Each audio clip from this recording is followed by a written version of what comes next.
Well, blessed Thursday to you as we come to you with your daily encouragement. And we are in the middle of page 70 in the day with others in life together, the second section of Dietrich Bonhoeffer's work. We've been talking about work and prayer, and he says in the middle of page 70, work plunges men and women into the world of things. The Christian steps out of the world of brotherly encounter into the world of impersonal things. Notice how he begins life with church, not has life and work, which is what most of us experience, and then moves to church. He starts with life in church and then moves into the world. So he says the encounter of into the world of impersonal things, the it, and this new encounter frees us for objectivity. For the it world is only an instrument in the hand of God for the purification of Christians from self centeredness and self seeking. The work of the world can only be done where a person forgets himself, where he loses himself in a cause, in a reality, in a task. The it. The work the Christian learns to allow himself to be limited by the task. Thus, for him, the work becomes a remedy against indolence and sloth of the flesh. The passions of the flesh die in the world of things.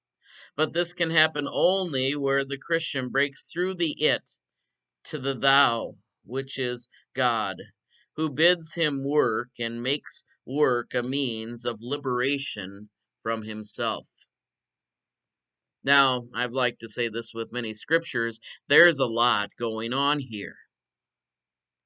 In fact, he gets into the realm of really what I would call deep philosophy.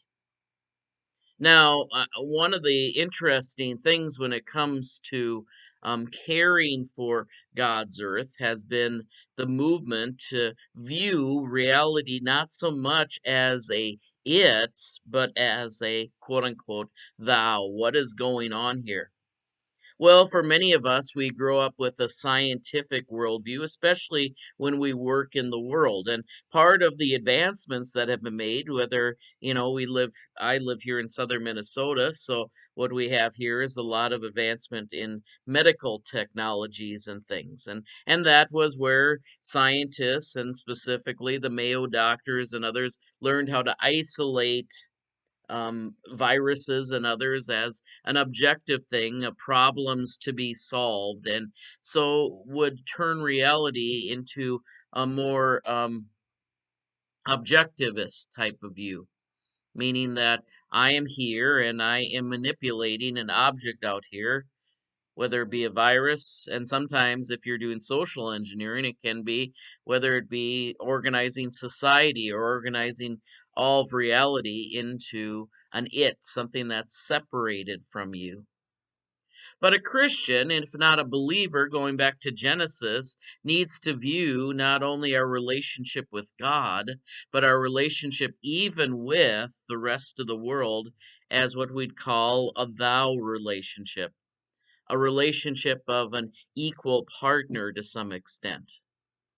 Now, if I may get out of the philosophical for a moment, one song that we have in our hymnal, in fact, we sang it last Sunday in our church, was All Creatures of Our God and King, a very popular Christian hymn attributed to St. Francis of Assisi.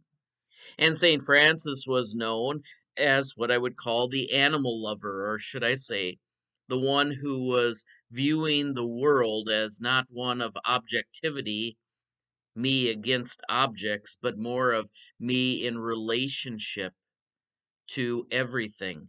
And so, in the song, in its original version, which our new evangelical Lutheran worship book, the Cranberry Hymnal that we have at Central, it moves everything into a much more relational category where the moon is referred to not as the moon, but as brother moon, sister sky, and all mother earth and all the other things.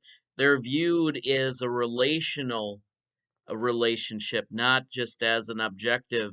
That's the earth, that's the moon, that's the sun, that's all of reality. All of creation is viewed in a relationship category.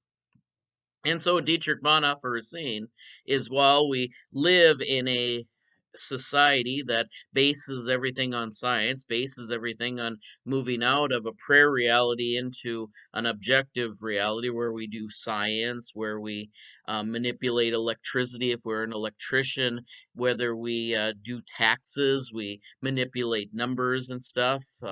I mean, that's an interesting one with mathematics. Mathematics is almost pure objectivity, but some people have an affinity with certain numbers in our world. Can you have an affinity with mathematics that is not just objectivity? And that's the tension that he's wrestling with. Because while we live in the world of things, we also need to live in the world of relationships. And the ultimate one that gives purpose to those relationships is God. And now, yesterday we talked about, you know, a person can be an atheist and still have a story that animates their life, a story that inspires them, whether it be the story of something as fanciful as a Star Wars or a Star Trek. Comic books are very popular. Some, I would say, even hide themselves in the fabric of patriotism, especially if they have been a veteran, is typically where I see that, but not all the time. But a lot of times that gets elevated as its own story, and sometimes even combines with the Christian story. A topic for another day. How much do we keep those patriotic and religious things together? How much do we need to separate them? Even at our church, we have a symbol of a United States flag and a church in the United States flag, a Christian flag. You know, what is the appropriate meshment of that and separation of the two? But what he really wants us to reflect on is that God is the one that establishes the relationship of the church and helps us go into the world of I, it, me in a world that is functioning for the sake of others. But I dare not forget that relationship. I am still in relationship with God even as I move in the world of things, the move in the world of doing, move in the world of the economy or work. And it is there that I do my work and I do it faithfully, I do it ethically, but I dare not forget that ultimately those works and my body and all the other relationships that I have in this physical world will cease someday.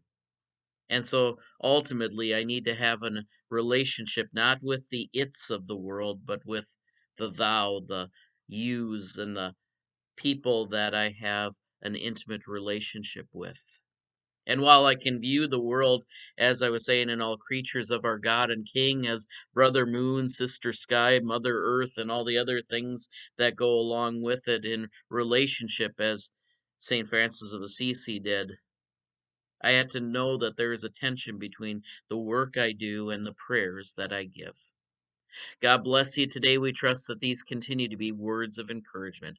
Take care. God bless. We'll see you tomorrow.